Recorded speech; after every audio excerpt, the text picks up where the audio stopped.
उसके लिए पूरे देश को आगे बढ़ करके आना चाहिए। क्योंकि आज वो किसी और की बेटी है तो हो सकता है कि कल आपकी भी जो है मैं की बेटी के साथ मैं वही आता। बार बार फांसी की मांग की जाती है, लेकिन यही एक अफसोसनाक बात है कि बलात्कारियों को फांसी दी नहीं जाती है, जिसकी वजह से आए दिन बलात्कार करने वालों के हौसले बहुत बुलंद हो रहे हैं। एक बीओ और डीओ को भी सुरक्षा गार्ड मिलता है। कितने % डॉक्टर हैं जिनको गवर्नमेंट एक सिक्योरिटी देती है। सब जैसा कि आप सभी को मालूम है कि हाल ही में एक महिला डॉक्टर की पहले बलात्कार किया गया, फिर उनकी निर्मम हत्या कर दी गई। आप लोग उनके समर्थन में किस तरह से खड़े हैं? हम लोग उनके समर्थन में हर तरह से खड़े हैं और IMA का समर्थन हमारी संस्था में नीमा की ओर से है। और देश में जो घटनाएं हो रही हैं उससे साफ जाहिर है कि बेटी पेट से लेकर के और सड़क तक कहीं भी सुरक्षित नहीं है। तो एक नया कानून बनना चाहिए और जिससे हमारी बेटियां जहां भी जाए वहां जो है अपना सेफ रहें। क्या लगता है इस घटना के बाद महिला डॉक्टरों के अंदर एक डर का माहौल पैदा हो जाएगा? सिर्फ महिला डॉक्टरों के ऊपर नहीं, देश की हर बेटी के अंदर एक डर का जो है मैं कि माहौल है। और जब तक वो अपने आप को जो है अपना सेफ नहीं मानेंगी तब तक बेटियों का आगे आना हमारे लिए जो है मैं कि मुश्किल है। तो आज़ादी के 78 साल के बाद अगर देश में इस तरह की घटना होती है तो हम अपने आप को जो है मैं कि फ्री नहीं मान सकते। क्या मांग करेंगे आप लोग? देश में एक बहुत मजबूत लॉ बनाने की ज़रूरत है और ऐसे लोगों को 24 घंटा के अंदर हम लोग माने फांसी की सज़ा की जो है अपना मांग रखेंगे। डॉक्टर तारिक साहब, जिस तरह से इस घटना के बाद सभी डॉक्टर समाज के लोग सड़कों पे हैं, लगातार विरोध हो रहा है, क्या उम्मीद है कि वैसे लोग पकड़े जाएंगे दोषी?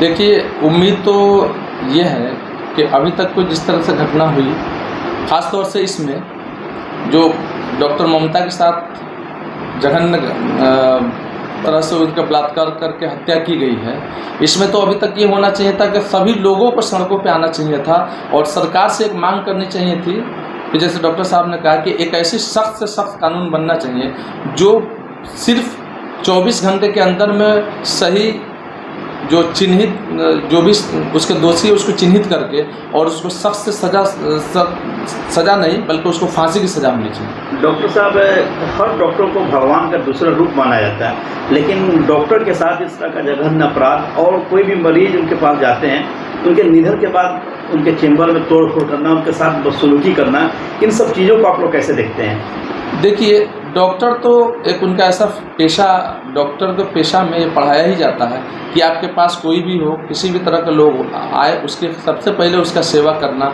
उसका ट्रीटमेंट करना और उसको ठीक करने की जिम्मेदारी होती है। और डॉक्टर पेशेंट को पूरी कोशिश करता है कि उसे ठीक करके अपने हॉस्पिटल से भेजे या जहाँ वो सेवा दे रहे हैं भेजे। लेकिन ये अफसोस है, ये हमारी समाज में की विडंबना कही जा सकती है कि जब कोई इस तरह की घटना, जब भी कोई किसी तरह से किसी की मृत्यु हो जाती है इलाज के दौरान, क्योंकि ज़रूरी नहीं है कि कोई अगर आपके पास में जब कार्डियक अरेस्ट का मरीज आता है या कोई सीरियस किसी भी तरह का मरीज आता है तो इलाज के दौरान उसका निधन हो सकता है।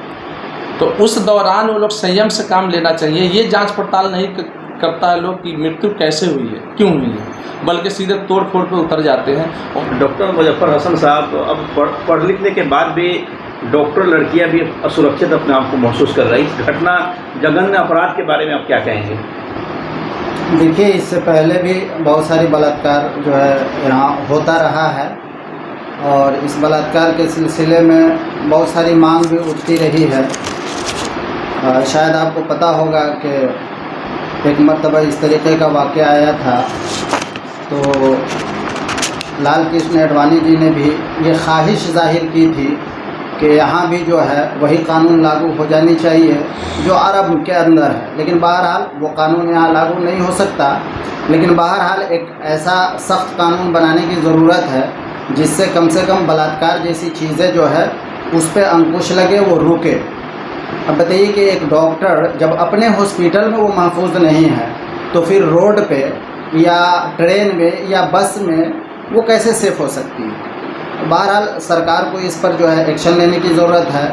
आज IMA ने जो विरोध प्रदर्शन किया तो हम आयुष डॉक्टर भी IMA के साथ में OPD को बंद किए हुए हैं और मैं ये मांग करता हूँ कि एक सख्त कानून बननी चाहिए बलात्कार के ख़िलाफ़, और सरकार ख़ास तौर से बंगाल सरकार को इस पे जो है फौरी तौर पे एक्शन लेकर के जो लोग इसके दोषी हैं उनको फौरी तौर पे गिरफ़्तार करे। और बार बार फांसी की मांग की जाती है, लेकिन यही एक अफसोसनाक बात है कि बलात्कारियों को फांसी दी नहीं जाती है, जिसकी वजह से आए दिन बलात्कार करने वालों के हौसले बहुत बुलंद हो रहे हैं। तो डॉक्टर गुलरेज कंवर साहब, इस घटना को लेकर आप क्या कहेंगे, क्या सोच रखते हैं? इस घटना इतना दुखदायक घटना है कि जब एक एजुकेटेड लड़की डॉक्टर, हर माँ बाप सपना रखते हैं कि मेरी बेटी पढ़ लिख कर डॉक्टर, इंजीनियर, एक आला ऑफिसर बने, और वो सुरक्षित नहीं है। तो एक मामूली स्कूल में पढ़ने वाली या मामूली मकतब में पढ़ने वाली बच्चियाँ कैसे सुरक्षित होगी? हम सभी आयुष डॉक्टर नम आँखों से आज ओपीडी बंद कर रखा हूँ। पूर्वी चंपारण के सिकरहना अनुमंडल में हम लोग मौजूद हैं।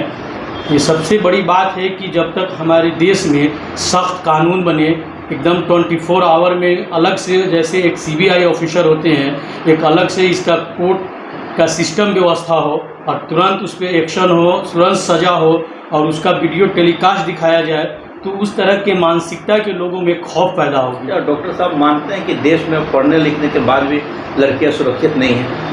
हाँ, पढ़ने लिखने के बाद भी सुरक्षित नहीं है, ये बात बिल्कुल फैक्ट है। क्या ऐसे समय में अब उनके गार्जियन भी नहीं चाहेंगे कि अपनी लड़की को घर से बाहर भेजें?